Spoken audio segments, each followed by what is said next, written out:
Hello, everyone. You're welcome to the Inspire Her Africa podcast, a podcast where we spotlight the voices, the stories, and the journeys of African women doing amazing things globally and inspiring lives. I'm your host for today, and my name is Marvelous Adikomi. And as usual, I'm very excited to have you join me on the podcast today. Today's episode is an amazing one and it's unique. It is centered on the lives of African women and how they navigate motherhood, especially how they try to get their spark back. So if you are an African woman wondering how you can handle the responsibility of motherhood and trying to get your spark back, then this episode is for you. And joining us today is a very amazing guest named Mrs. Tolulope Olalekan. Drum rolls, everyone. You're very much welcome to the podcast. Thank you so much. Thank you for having me. Okay, so before we go on, I would like to know a little bit about you. My name is Tolulope Olalekan. I go by Tolu most of the time. I do two things mainly. First off, I work as a community and stakeholder mapping consultant on an EU project focusing on clinical research, basically to increase the participation of underserved and underrepresented people in clinical research. And the second bit about me, I lead an NGO based here in Sweden called Africans Arise. The objective is to uplift and empower African communities and at the same time interconnecting with the wider Swedish society, and generally to fostering diversity, equity, and inclusion. So that's a bit about me professionally. It's amazing to see that you're doing amazing things to build up the lives of Africans, even across the globe. Okay, so we're diving into today's topic. The first thing we'd like you to speak about is your motherhood journey as an African woman. Has there been any point or any moment where you felt like you didn't recognize yourself as a mother and as an African woman? Brilliant. Thank you. Great question. So I'm a mother to three amazing children. And I must say first off that motherhood is a blessing and it's a journey as well. And it's a mix, often like a paradox, and it changes you. It changes you in ways that you may not envisage. But that change, generally, I like to see it more like a canvas where you have different splashes of color, to make something beautiful, which means that you will have times when you're very tired, when you're very happy, it's a mix. But altogether, it comes all together. So, but directly to your question, have there been times that motherhood has tested me? Oh, yes, absolutely, 100%. And one that directly comes to me right now is when I had my first son. That was almost 13 years ago now. I remember when we got back home from the hospital, and I have all my children were born here in Sweden. So I didn't have, in the African sense, what you will call communal support. Like we have back in Africa, where you have your mother, or you have your siblings, or you have people around. So it's just me and the father. And so he just started crying. And I'm not exaggerating. I think he cried for hours on end. And this went on for 4 days straight up. I mean, I just went to the bathroom one day in those 4 days, and I looked into the mirror and I said, is this how my life will continue? Because I was bloodshot. I couldn't sleep. I had lack of sleep. I was crying. I didn't know what to do. So, but of course it gets better. And of course there are the changes it does to your body physiologically. Of course, you change in your body. You have to understand your body all over again, because especially if you've gone through labor, and it changes you psychologically and emotionally. Now you have this little gift that is dependent on you 24/7. The things you could do, like you could run to the store, you have to think about every second, every minute, because you have to consider that someone is now there. So yes, it does changes the woman. in Thank many you. ways. Thank you so much for sharing that. I believe many African women can relate to this because it is still an ongoing conversation on how motherhood affects women, especially career women. So, to the next question, I'd like to know what part of yourself do you feel like you lost or changed the most when motherhood came into the picture? Was it your career? Was it your body? Was it your voice, energy? What part of you did you feel like the change happened with the most? Yeah, great. I think it's a mix of changes. I don't think it can be narrowed down to just one. I think it's a combination of the things you've mentioned. It changes your body for sure, physiologically, biologically. The body changes. I mean, if you had a flat, well, maybe some people still retain their flat stuff, Yeah. flat tummy, whatever. Anyway, but it changes you in your body. And in terms of your career, sadly in Africa, this is still something we grapple with, that a lot of women have to put their career on the back burner when they become mothers. And sadly, they may not be able to go back to it until Yeah. so many years after, or maybe they never really go back to it. Yeah. So, but for me, it did change me in my body. It did also change me in my, I don't want to use the word career path, but I certainly had to take a break. I was home for 6 years, where my primary job was being a mother. So yes, it did change me in terms of if my career should have continued. Yeah. And I think also it did change me in the way I viewed life. Okay. You couldn't, when you become a mother, at least when I became a mother, not like I took life serious. I've always been, serious with life, but you can be careless, if you get what I mean. Yeah. You have to think things through because now there is someone who is dependent on you. So Yeah. you pay attention to many things. So yes, it does change you, your worldview. It does change you physically. It does change you in terms of your career. And generally, it does change you emotionally as well. It takes a lot of emotional toll. It can take a lot of emotional toll. Yeah. Yeah. Thank you so much for that. So now we'll be going on a short break, after which we'll come back and continue the episode. Hello everyone, you're listening to the Inspire Africa podcast, and this conversation is for every African woman who has ever felt the burden of navigating motherhood, career, as well as other things going on in your life. So if you're an African woman that is thinking about how to manage motherhood as well as other things, this episode is for you. I'd like to encourage you, share, subscribe, leave a comment, and tell us how this episode has blessed you. Okay, thank you. Moving forward, I would like to know, speaking on the traditional roles that especially African women, not just women, have been saddled with by the society and culture. We know that women, and especially African women, are expected to do things like clean, cook, sometimes even have a thriving career, as well as support your husband and maybe push on with your purpose and do other things. When motherhood comes into play, how do you think African women can navigate these roles and still tend to themselves to make sure that they don't lose their voices? So I'd like you to speak to the African women in Africa and also those who are currently in other spaces in the world.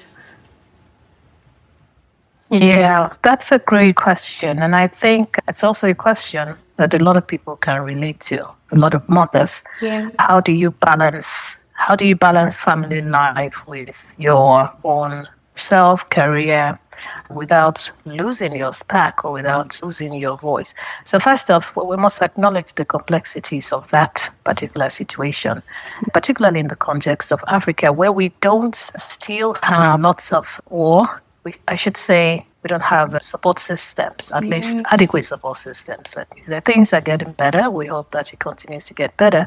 And one example can be that you still have systems where after maybe the maternity leave is about 6 weeks or 3 months. I don't know. With that, when I think about it now, I don't know if I would have been able to cope if I had my kids in Nigeria and I had to go to work after 3 months, because here you have up to a year.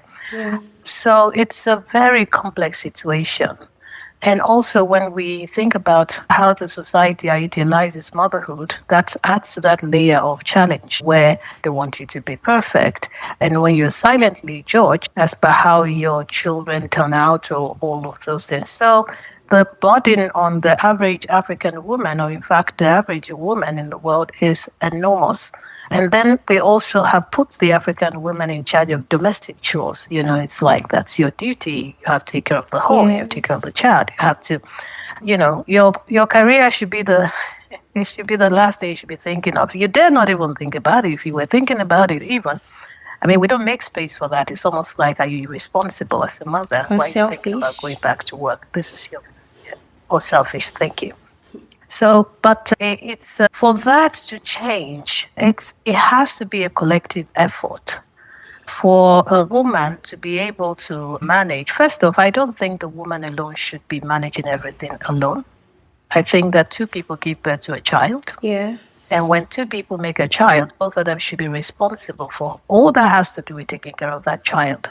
That's true. But we can also understand that, these things, the structures. Okay, the man has to go to work, maybe it's the breadwinner and so on. So the government also has a role to play in enabling systems that help mothers to cope. And one of it is that I think maternity leave should be a minimum of 6 months across board, whether private, public, it doesn't matter. There has to be a standard month for the woman to be able to stay back at home to take care of her newborn. And while she's at home, she should be able to a level of income. So here it's 80% of your income. So when you're on maternity leave or paternity leave, you can earn 80% of your income for 1 year till you go back. So you don't have the financial pressure in that sense. And then, of course, support system in terms of helping the woman to get herself back, her body back. The body has gone through enormous pain. So there has to be support given to her. And I think this then should be heavily subsidized, because not every woman can afford it. That's why some women don't pay attention. Well, not that they don't pay attention, but they don't have much choice. So the government, the community, the family, everyone, the organizations, private, public, everyone must come together to have a unifying voice on how can we support a new mother, in fact, a new family, which was just welcome a newborn, such that the woman's career doesn't suffer and she can go back to it, maybe after the child starts school, so on. Okay, thank you. I quite agree with those points. I feel like in order to achieve a society that actually embraces women, brings them back to their spark, brings them back to how purposeful, active they were, maybe in their careers, purpose or academics or whatsoever, when motherhood sets in. I think, like you said, it's not just the responsibility of the woman, it's also a thing of society. From governmental policies, structures have to be put into place. So I think this is also an encouragement to as many people who work in public policy and places like that to advocate for inclusive structures that will enable women to be able to settle in and then thrive. Because especially in places like Africa, there are certain limitations. You can go to certain offices, spaces, and you see things like women who are nursing mothers should not be allowed to go to this certain part of the office or engage. Sometimes I even hear stories like the women who just got into motherhood, they kind of relegate them in workspaces. They feel like because That's correct. they are now having a child, they are not able to handle certain tasks.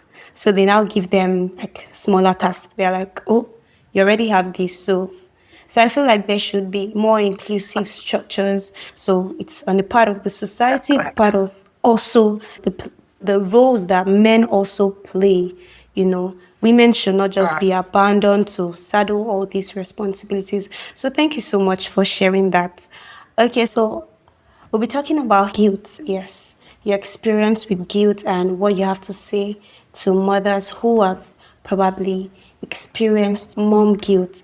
I haven't experienced it because I'm not yet a mom, but I've heard of things like that women feel mom guilt when they try to like choose themselves sometimes over make certain decisions to favor maybe their careers or other parts of their lives over maybe the children they are nurturing. So I'd like you to speak a bit about mom guilt. Did you ever feel mom guilt, and how did it show up in your own journey?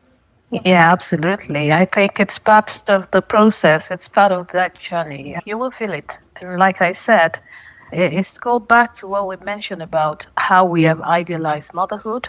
That the mother has to constantly be happy, be selfless. She has to be effortlessly nurturing, and so on and so forth. And all of these things give little room for expressions of struggle. Even when the mother is she's not able to, she's not allowed to, we haven't created that space for her to bubble out that feeling. But doesn't take absence away from feeling guilty. So the guilt comes when those expectations, right, that society has put on the woman, and she dare says, maybe today I just want to rest, I want to go out, go for shopping briefly, put the baby with someone, or just have a cup of coffee, have my me time, and all of those things. And then she has started to feel, am I okay? Am I not supposed to have this full-time responsibility of taking care of this vulnerable person? So why should I have a moment to myself, and so on and so forth? So those things will come. And but so for me, of course, it did come. Even if you were sleeping, and then you suddenly just check awake, and you're like, did I really sleep for so long? Where's the baby? So yeah. But what I want to say is acknowledge guilt, you need to, I think it helps to acknowledge that there will be those kind of shifts. We have to make space for them. However, we cannot afford to dwell on them. And that's why a supportive system becomes very key and very, very important.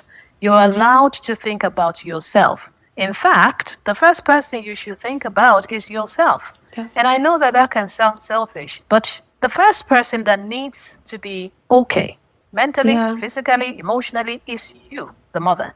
Because without that, you cannot adequately take care of your child or anyone else at all. But we often do it in the reverse. And that's simply because you can't pour from an empty cup. Thank you. What we do, and it's just naturally that we feel this need to, I want to be there for my child, yes. So feel the guilt. However, don't dwell on the guilt.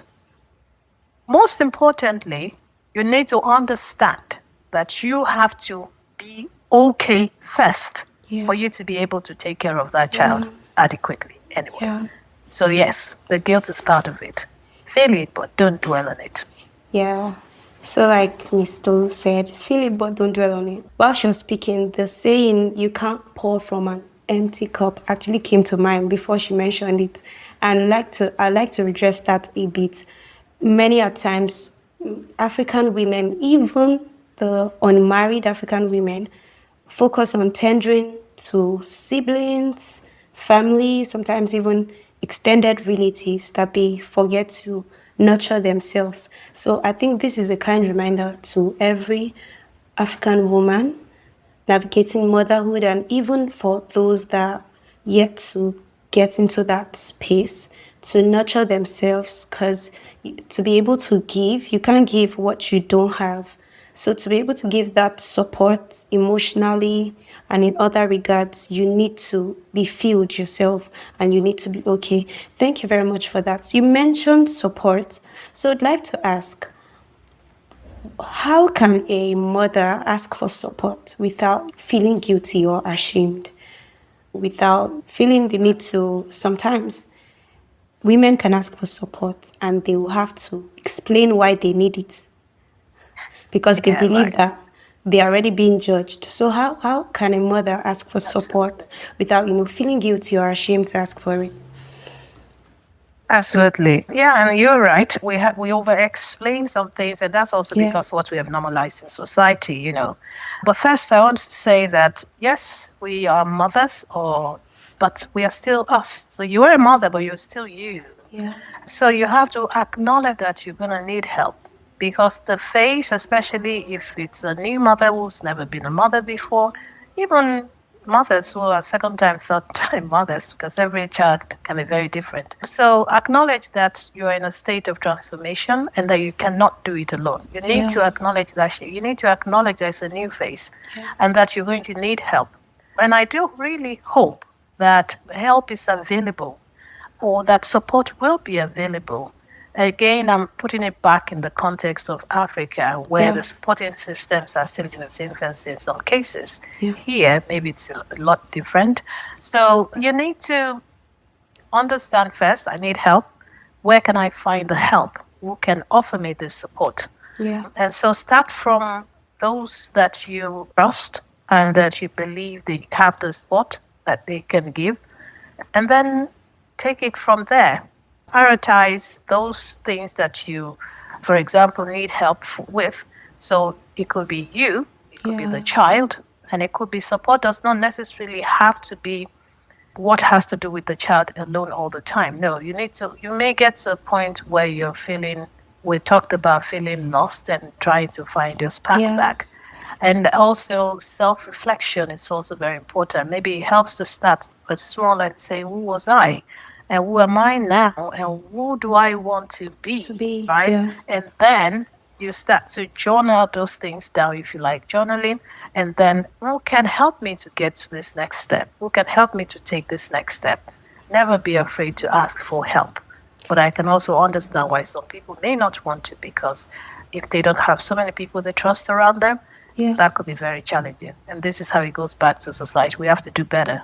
Yeah. The family has to do better. The community has to do better. The government has to do better. Organizations have to do better. Make those help available even before they ask. An organization or a company should make a place where mothers can breastfeed if they have to breastfeed their kids. Yeah. Make it inclusive, make it a space where they don't necessarily have to ask for that help, but they say that you're thinking about them.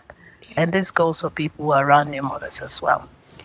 Yeah, thank you so much. So, the saying that it takes a village to raise a child actually lies true with this conversation, because truly a mother and a father birth a child, but then the process of that child being nurtured is actually a communal one. So, support is definitely needed at different points in motherhood journey.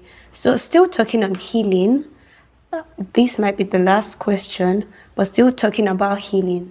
We know that the year is winding up, and many people are already setting their vision boards for the new year, their plans, and all of that. Now, I'd like you to speak to mothers who have who have felt that they've lost their spark for a while. They've been quote unquote stagnant. They've been in that space of not recognizing themselves, not knowing who they are anymore for so long.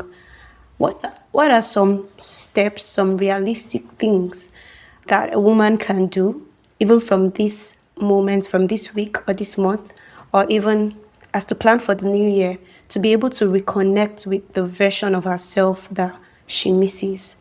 What are some of those realistic things that someone like that can do? Yeah, absolutely great. Yeah, so reconnecting with yourself requires a number of steps. And just as we mentioned earlier, I would say first and foremost, you need to acknowledge the new phase of life that you are in, if it's a mother or if it's just mothering generally. Acknowledge that it's a new, you will not have all the answers, and it's new. It has its own peculiarity, and that's what it is. So acknowledge that bit first. And then like I mentioned, for me, maybe I can personalize it. Some of the things that did help me was to self-reflect. Yeah. And journaling also helped me. So I like to sit with my thoughts when I have the time to connect the dot back. Who was I before I became a mother? What were my dreams? What were my aspirations? What did I want to do? Who am I now that I have a child Okay. Yeah. What do I want to be after now? Because motherhood is just a phase in your life. All right. Your still children will leave the nest anyway. So you have to still think about yourself and start to take the baby steps and prioritize this first and foremost in yourself, how you can cope in general, and then reconnect with some things that you used to love. It could be writing, it could be whatever it is that you used to like, and reconnect with those things. It also helps to join support groups. Yeah. Mothers have support groups. If you have any around you, it will be good to join them so we can bounce off ideas and energies around each other. Also, it's important, I want to say that with your boundaries, or if and boundaries can be with family, with even spouses. Yeah. If you don't want, you know, where I come from, we're a new mother or a mother, we go to their house, we are there, we are. Sometimes they don't want to see anybody, Yeah. and it's okay. You don't have to pick every call. You don't have to attend to every issue. You're tired, yes. Tell them not to come to your house. It's not being rude and it's not being arrogant. You need your me time. You need to exercise. You need to set the boundaries because otherwise you will burn out. Yeah. So the things that make you feel functional, you have to do them. And don't feel like, oh, if someone chooses not to understand, well, there's just so much you can do. So those are some basic steps is to acknowledge this is where I am. Who was I before now? Yeah. Who am I now as a mother? Where do I want to get to? And put a timeline sometimes. So Yeah. the children will go to school, start school at so time. What do I want to do? What can I be doing now? Because we are mothers doesn't mean that, I mean, for everyone, but whatever it is that you look, find ways in which you can still continue to do that, even whilst being a mother. If it's you want to take a course online, do it while you are home. Things that can help you that eventually when you want to get back into career life or if it's business, whatever it is, you have started taking those big steps. But generally is that you have to take care of yourself first. Take care of yourself. Yeah. Okay. Thank you. So I think those are some steps I would say. Okay, so like she mentioned, a support group, support is definitely needed, and mothers need to join support groups. So quickly before we end the episode, I'd like to know, we've talked about healing and how to get yourself back as a mother. Can we talk about balancing, reclaiming your identity and your spark with pressure? How do mothers do this without pressure setting in, without feeling pressured and all of that? Yeah. So I'll say first off, extend grace to yourself, even if no, because you alone know what you're feeling. You Yeah. alone know how it is. So you have to extend that grace to yourself. And it still goes back to what we've mentioned, that finding your spark back and balancing the pressures with your dreams, your aspirations that you don't want to die, then you need to set a plan. You need to set a plan. It also helps to work with, if you have professionals around you, it helps to work with them. This is who I was, this is who I am now, this is where I want to get to. These are the pressures. And you have to be honest. You have to be honest with that process. Yeah. And I know it where such things like the silent judgment comes and so on and so forth. But you see, at some point in life, you have to do you. You really have to do you. And really, really not care so much about views or things. Now, I'm not saying don't put people into consideration. Yeah. But when it's coming from a place of, you have to minimize the pressures. Like I said, it's just so much you can be. So be honest with yourself. Get your priorities right. This is a phase. Understand that motherhood is a phase. Yeah. And motherhood is lifelong, yes. But the active part in a child is a phase. Everything is a phase in motherhood. You bring home the baby. There is a phase of the baby is trying to adjust to a sleeping pattern. It's a phase. It will change. You get to another phase. The child is trying to walk. The child is trying to eat. All of these are phases, and then it goes on and on. So you have to. So every of those phases, find your coping mechanisms. And in that process, also, have time. Me time is important, no matter how short it is. I know it can be tight, but thinking about it helps you to put it in your kind of schedule. It could be 5 minutes every day. You wake up before the baby wakes up. Okay.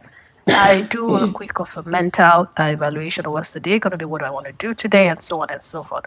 So finding your spark back, acknowledge the state of life, your phase of life you're in now. However, also have a plan of where you want to go to. Yeah. And who are the people who can help you to get there, and be honest with that process. Yeah. Yeah. Okay, thank you so much. So one thing I've been able to pick is honesty. Honesty to yourself and then the people you are accountable to, the people you are nurturing. You have to be true to yourself and know that this is what you want and this is how you want to go about it. So I think one of the ways pressure, like you said, doesn't set in is setting timelines, realistic timelines to things that you want to do as a mother. Thank you very much, Mrs. Tolu, for sharing your perspective. I believe that this is very encouraging and this is a practicable one that every African woman, every woman navigating motherhood will take hold of and be grateful for. So thank you so much for joining us and for sharing your perspective and your experience with us. So before we go, we have an affirmation. I'd like everyone who is listening to join us as we say these affirmations. I am allowed to rest. I'm allowed to change. I'm allowed to change. I'm allowed to grow. I'm allowed to grow. I'm allowed to choose myself. I'm allowed to choose myself. I am still me. I am still me. And I'm coming home to a better version of myself every day. I'm coming home to a better version of myself every day. Yes, thank you. So you can recite this affirmation, say it out loud, use it to encourage yourself as you carry on in the new week, even as the new year sets in. I would like to know, Mrs. Tolu, where can people find you on social media if probably they want to connect with you or the work you are doing? Yeah, I think I'd strongly find us to be on LinkedIn. Okay. And that would be my first and last name. Okay. Yeah, I guess you can. So everyone, if you would like to check out the work Mrs. Tolu is doing, she's Tolu Lopel Lalikon on LinkedIn and you find her active. Before we go, we'd like to remind our listeners that our podcast segment titled Ask IHA is still open and functional for you to drop your anonymous questions. Ask IHA is a platform and a safe space where you can drop your questions as regards career, relationships, your journey, business, whatsoever it is you are struggling with as an African woman. You can drop your questions anonymously, and the link to the questions is on our social media platforms. So you can check us at Inspire Her Africa on Instagram, on LinkedIn, on Twitter as well. Thank you so much for listening, and I know I'll see you on the next episode. Mrs. Tolu, any last words for our listeners? Yeah, well, I think it's what we've been saying. Feel the guilt. Yes, motherhood is a journey. Embrace it. Acknowledge the struggles, but also know that you are a mother, but you are still you. Yeah. And there is no prize for a perfect mother. Yeah. It's only So acknowledge the struggles. Take help, and I would say, take care of yourself first, because your child needs you to be physically, psychologically, and mentally sound. Yeah. So take care of yourself. Thank you so much. So I would hold on to that word, and I will encourage every listener to hold on to that word. Take care of yourself, nurture yourself, feel yourself, even as you give and pour into others. So once again, remember to subscribe to our channel, like the episode, and share with every woman that is navigating or is about to get into the space of motherhood. So till we see you next time, I'm Marvelous Adikomi for the Inspire Africa podcast. See you next time.